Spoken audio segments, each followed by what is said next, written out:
Coming right up, Straight Talk with Art Levine. Our guest tonight, political expert Craig Smith.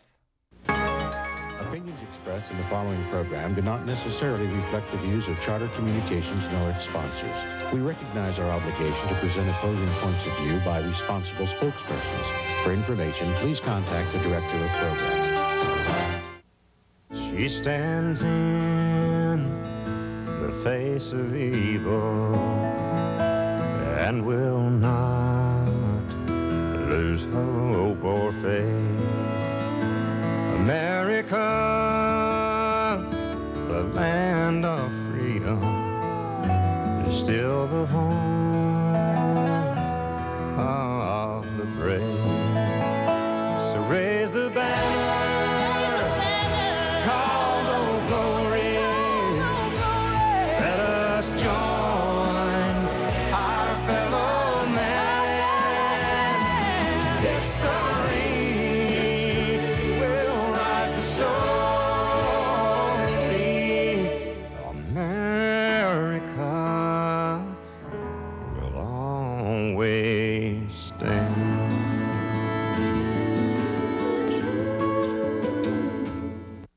Straight Talk is brought to you in part by Southern California Edison. For over 100 years, life powered by Edison. The Press Telegram, your local news leader for over 100 years. And Long Beach Magazine. Coastal Living, City Style.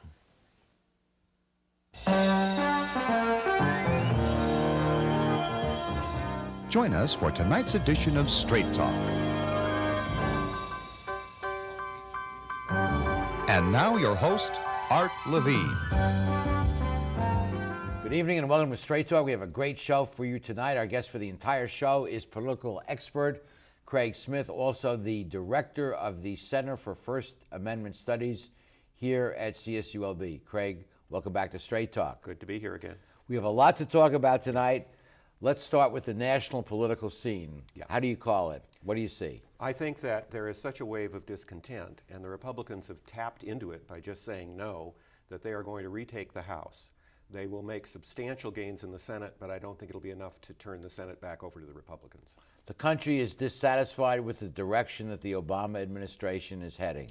Listen, the unemployment statistics that came out at the beginning of October kept the unemployment rate above 9%. That is the longest period since the Depression. It hasn't been this bad since the 1930s. So on unemployment alone, people are very, very unhappy.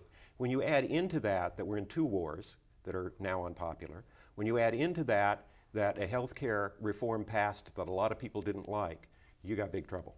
Now, the health care was uniquely his, but the wars Right. and the recession he inherited. But after 2 years, is it now his wars and Yeah. his recession? You get 1 year.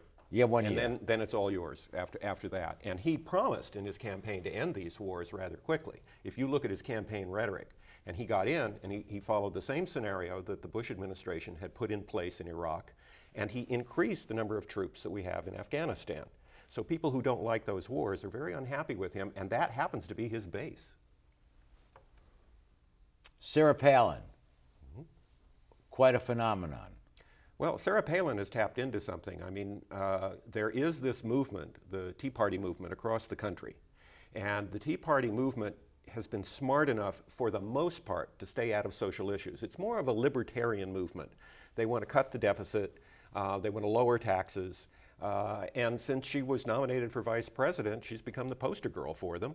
She has stood in for and endorsed Tea Party candidates, and they've won their primaries when everybody thought they wouldn't. Prime example, Christine O'Donnell in Delaware, big upset there.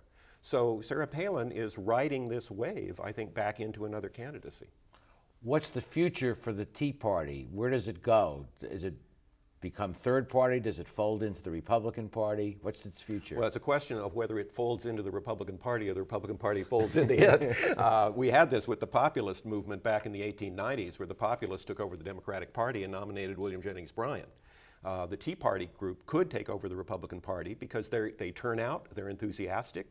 They could step into those primaries and caucuses and get one of their own nominated by the Republican Party. But where does the conservative right go then? The conservative right has nowhere else to go but to stay in the Republican Party, as they always have done. I don't know why people keep talking about we can't offend the conservative right or the the religious right. They always vote Republican anyway. So they're going to stay there, believe me. So the Democrats keep the Senate, the Republicans take the House, and Obama now has lost some of his mandate. He's lost some of his mandate, and they are, in fact, in the White House now looking at what he can do by executive order in the next year, because they know they're not going to get much through Congress. Do you think he overreached with Obamacare? I do. I think he should have focused on the economy, jobs, saving the bank situation. Wall Street reform? Wall Street reform, huge. Should have And they done only that got first. half a loaf on that. Absolutely. I think they. I think the country was ready for real reform on Wall Street when he took office, because, Yes. but the Dow's gone up and now it's kind of faded a bit. Yeah, he had an opportunity. I mean, a crisis gives you an opportunity. The Depression gave Franklin Roosevelt an Yes. opportunity to fix some things. And he had that opportunity, particularly after years and years and years of deregulation of Wall Street. Yeah. You know, And there's no question that that deregulation contributed to the meltdown and the collapse. absolutely, we were back to allowing leveraging. Yeah. You know, remember, the crash was caused by buying on margin. Yeah. And we were doing the same thing by leveraging this against that. So. Some commentators have said that for a major social change like medical care, it should be done on a bipartisan basis. And as you know, that vote was strictly along party lines with very few exceptions. Yes, and I think that's unfortunate. I also think when, for example, if you have a major shift that the Supreme Court is making in a ruling, they should have as close to a unanimous ruling as they can. This should have been a bipartisan bill, but instead of the president taking the lead on it, he turned it over to Nancy Pelosi and Harry Reid, and that was the problem. If he had done it differently, what are you suggesting? The bill would have been different? The outcome would have been different? Yeah, I think he could have taken some of the Republican ideas and incorporated them and gotten some bipartisan support. Well, he moved away from single payer, Yeah, he did. but he should have incorporated more of the Republican thinking to get by. Yeah. Because you feel, as others do, that it's for an important social initiative like this, you want bipartisan support. Sure. And he didn't get it. No. How do you rate him as a president? Well, I think we don't know yet.